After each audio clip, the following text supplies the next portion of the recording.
நேரத்துல செய்யல, அதுக்காக உன் வாழ்க்கையில செய்ய மாட்டேன்னு அர்த்தம் கிடையாது. நீ வாழணும். பிரியமானவனே, உன் ஆத்துமா வாழ்வது போல நீ எல்லாவற்றிலும் வாழ்ந்து. ஹalleluya, ஹalleluya. ஆண்டவர் முதல் நாளிலே ஒன்று வெளிச்சத்தை உண்டாக்கி இருளை பிரித்தார். நான் சொல்றது மாதிரி எழுதுங்க, உங்களுக்கு படிக்க ஈஸியா இருக்கும். வெளிச்சத்தை உண்டாக்கி இருளை பிரித்தார். அதனுடைய 3-4 வசனங்களிலே அது சொல்லப்பட்டிருக்கிறது. இப்போ ரெண்டு ஐட்டம் இருக்கு. என்னெல்லாம் இருக்கு? வெளிச்சம் இருக்கிறது, இருள் இருக்கிறது. ஆண்டவர் வெளிச்சம் நல்லது என்று கண்டார். ஒரு ஆமீன் சொல்லுங்க பார்க்கலாம். அப்போ இங்க ஆண்டவர் எதை செப்பரேட் பண்றார் தெரியுமா? எது நல்லது, எது கெட்டது. சிலர் அது ஃப்ரிட்ஜை கிளீன் பண்ணும் போது எடுத்து சிலது அப்படி எடுக்கும் போது அப்படி சொல்லிட்டு வைப்பாங்க. ஏன்னா அந்த காய்கறி கோவிடுக்கு முன்னாடி உள்ளது, அது உள்ள ஒளிச்சிருந்திருக்கும். நம்ம எடுக்கும் போதே எது நல்லது எது கெட்டது. அப்ப ஆண்டவருடைய சிருஷ்டிப்புல ஆண்டவர் ஃபர்ஸ்டே கற்றுத்தரது எது தெரியுமா? எது நல்லதுன்னு நீ பார்த்து பழகு. ஆமே. வெளிச்சத்தையும் இருளையும். அந்த இருள் எங்க இருந்துச்சா? ஆழத்துல இருந்துச்சு. அதுக்கு அடுத்துதான் என்ன இருந்துச்சு தெரியுமா? பூமி இருந்துச்சு. அப்ப இருள் தான் எதை சூழ்ந்திருக்கு தெரியுமா? பூமியை சூழ்ந்திருக்குது. ஆண்டவர் அதை செப்பரேட் பண்ணிட்டு ஆண்டவர் சொல்ல, அது நல்லதில்லை, வெளிச்சம் தான் நல்லது. ஆமே. வெளிச்சம் வந்த பிறகுதான் ஜீவன்கள் உண்டானது. Light always comes before life. வெளிச்சம் வாழ்க்கையில ஒரு உயிரோட்டம் நடக்கணும்னாலே ஒரு தேவ பிள்ளைக்கு என்ன தேவை தெரியுமா? வெளிச்சம் தேவை. அந்த வெளிச்சம் தான் ஆண்டவராகிய இயேசு கிறிஸ்து. அவரை குறித்து வேதம் சொல்லுகிறது. யோவான் 1:9 உலகத்திலே வந்து எந்த மனுஷனையும் பிரகாசிப்பிக்கிற அந்த மெய்யான ஒளி. கைகளை உயர்த்தி, என் வாழ்க்கையில தொய்ந்திருக்கிற, உலர்ந்திருக்கிற, மரித்த நிலைமையில் இருக்கிற அத்தனைக்கும் உயிரோட்டம் தருகிற வெளிச்சம் என் ஆண்டவராகிய இயேசு கிறிஸ்து. எத்தனை பேர் ஆமென் சொல்லுவீங்க? உங்க வாழ்க்கையில செயல்படாத அவயவங்கள் கூட செயல்படும். இந்த வெளிச்சத்தினால இல்லாத அவயவங்கள் உருவாக்கப்படும். இந்த வெளிச்சத்தினால ஹalleluya, நஷ்டப்பட்ட ஆமென் இழந்து போன சமாதானம், எல்லா நன்மையும் திரும்ப உயிர்ப்பிக்கும். ஹalleluya, ஹalleluya, ஹalleluya. வெளிச்சம், வெளிச்சம் உண்டாக்கப்படுவது. என் வாழ்க்கையில் அந்த வெளிச்சம் வேணும். அவருக்குள் ஜீவன் இருந்தது. அந்த ஜீவன் மனுஷருக்கு தான் ஒளியாயிருந்தது.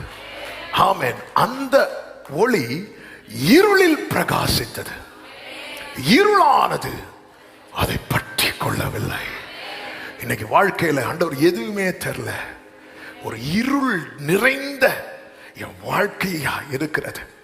ஆண்டவரை நீர் சிருஷ்டிக்கிறல்லவா என் வாழ்க்கையில ஆமென் ஒரு வெளிச்சத்தை கட்டளையிடுவீராக, வெளிச்சத்தை கட்டளையிடுவீராக. எத்தனை பேர் நம்புறீங்க இந்த இருளிலே அவருடைய வெளிச்சம் உதிக்கும்? ஆமென் சொல்லுங்க பார்க்கலாம். ஹalleluya. வசனம் என்கிற வெளிச்சம், வசனம் என்கிற வெளிச்சம், வார்த்தை. அந்த இருளிலே இந்த வெளிச்சம் வந்ததுக்கு அப்புறம் ஆண்டவர் வெளிச்சம் நல்லது என்று பார்த்தார். வெளிச்சம் நல்லது என்று பார்த்தார்.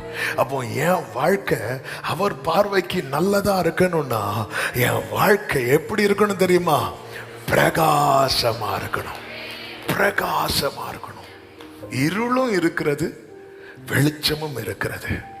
வெளிச்சத்தை உண்டாக்கி வெளிச்சத்தையும் இருளையும் வெவ்வேறாக ஆண்டவர் ஒழுங்குபடுத்துகிறார். இப்படிதான் மகிமை வெளிப்படும் இடத்துல இருளுக்கு அதிகாரம் இருக்கக்கூடாது.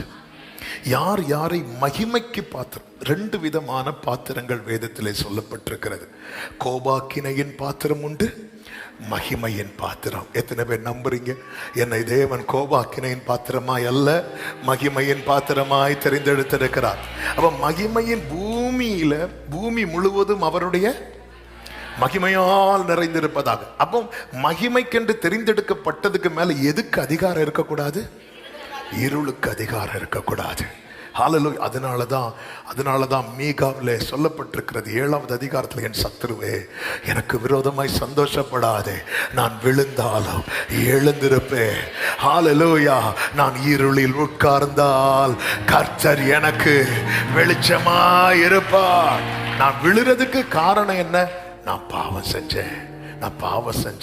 ஆனாலும் எனக்கு ஒரு நம்பிக்கை இருக்கிறது, கர்த்தர் என்னை மீட்டெடுப்பார்.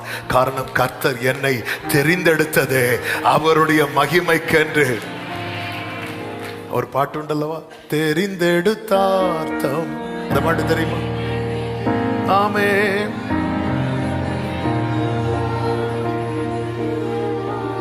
ஆமென். தெரிந்தெடுத்தார்த்தம், எனவே பரிந்துரை தீடுவார் பிழைத்து. என்ன வேடுங்க, என்ன ரெவலேஷன் இது இந்த பாட்டிலேயே இருக்கு. மகிமைக்கென்று தெரிந்தெடுத்ததுனால அவர் பிதாவின் பக்கத்துல இருந்து என்ன பண்ணிட்டு இருக்கிறாராம்?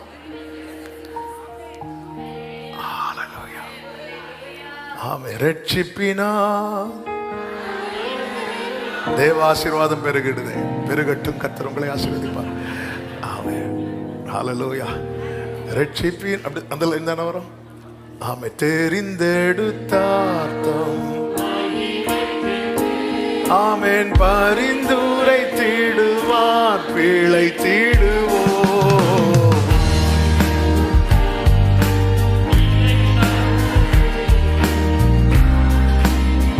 அதாவது நமக்கு தெரியாத வரைக்கும் தெரிஞ்சவங்க பாடுறதான் கரெக்ட் அப்படின்னு நினைச்சு பாடிட்டு போயிட வேண்டியதான். கர்த்தர் உங்களை ஆசீர்வதிப்பாராக. தாழ்வில் நம்மை நினைத்தவரை வாழ்வினில் துதித்திட வாய் திறப்போம். அந்த சரணம் கரெக்ட் தானா? ரட்சிப்பினால் அலங்கரிப்பார். ஆமென், கரெக்ட் தான். ஹல்லேலூயா. ஆமென். பாட்டுக்கு பார்த்த மேட்டர் முடிஞ்சு நம்ம அதை விட்டுட்டு இதா இருக்குமோ? ஹல்லேலூயா. அதே போல தான் நம்முடைய வாழ்க்கையில் பைபிளை பார்த்தா விஷயம் முடிஞ்சிடும்.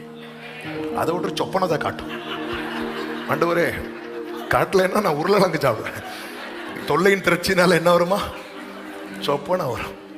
சொப்பனத்தை காட்டும். அப்படி வெளியே போகும்போது என் முன்னாடி வண்டியில் அப்படி பெரிய எழுத்துல போனோம். அது ஒரு போட்டோவை போட்டு நிற்கும் சில வண்டியில், பார்த்துருக்கீங்களா? கையில் பைபிள் திறந்து படித்தா முடிஞ்சு. ஆமென், ஹல்லேலூயா. ஆண்டவர் தெரிந்தெடுத்தார். அதனால தான் தெரிந்தெடுக்கப்பட்டவனுக்கு நம்பிக்கை. தெரிந்தெடுக்கப்பட்டவனுக்கு எதை விரும்புவான் என்றால் வெளிச்சத்தை விரும்புவான். ஆமென் சொல்லுங்க பார்க்கலாம். வெளிச்சத்தை உண்டாக்கி இருளை பிரித்தார். அப்ப என் வாழ்க்கையில சில அந்தகாரத்தின் அதிகாரம், அந்தகாரத்தின் தாக்கம். அவன் நான் சர்ச்சுக்கெல்லாம் போறேன், ஆவியானவர் அசைவாடுகிறார், எல்லாம் ரைட்டு தான் என் வாழ்க்கையில். ஆனாலும் சில என் குடும்பத்தில் சில பிடி இருக்கிறது, சில சாப கட்டுகள் இருக்கிறது.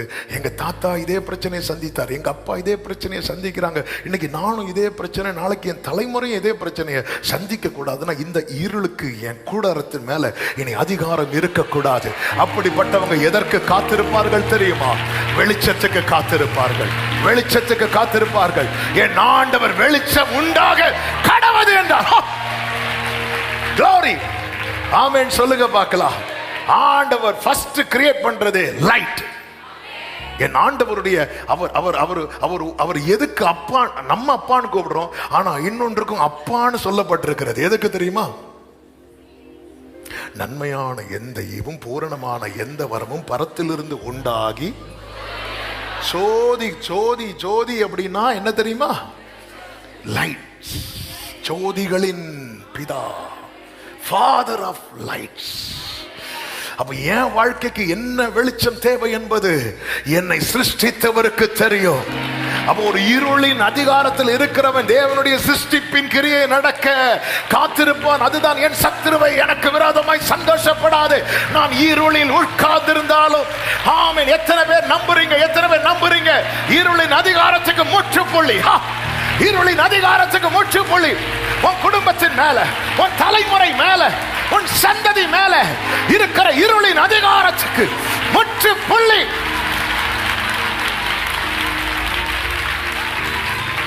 ஹல்லேலூயா.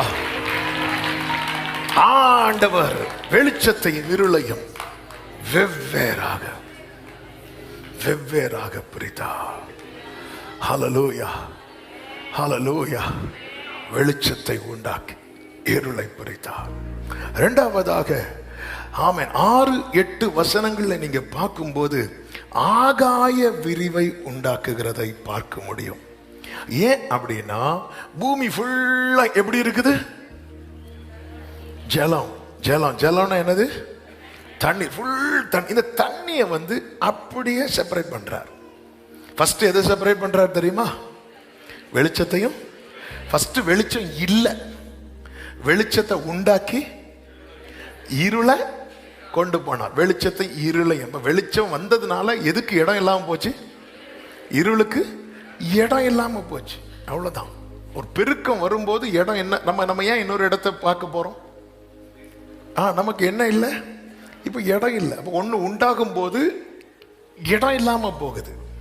அதனால என்ன ஆகுது? நம்ம ஒரு விசாலமான இடத்துக்காக ஜெபம் பண்றோம், நம்ம பார்க்க போறோம், அதுக்காக ஜெபம் பண்ணிட்டு இருக்கோம். இப்போ ஒண்ணுமே இல்லை, ஒன்றும் இல்லை, அப்படியே தான் இருக்குன்னா நம்ம இன்னொன்று குறித்து கவலைப்பட வேண்டிய அவசியம் இல்லை.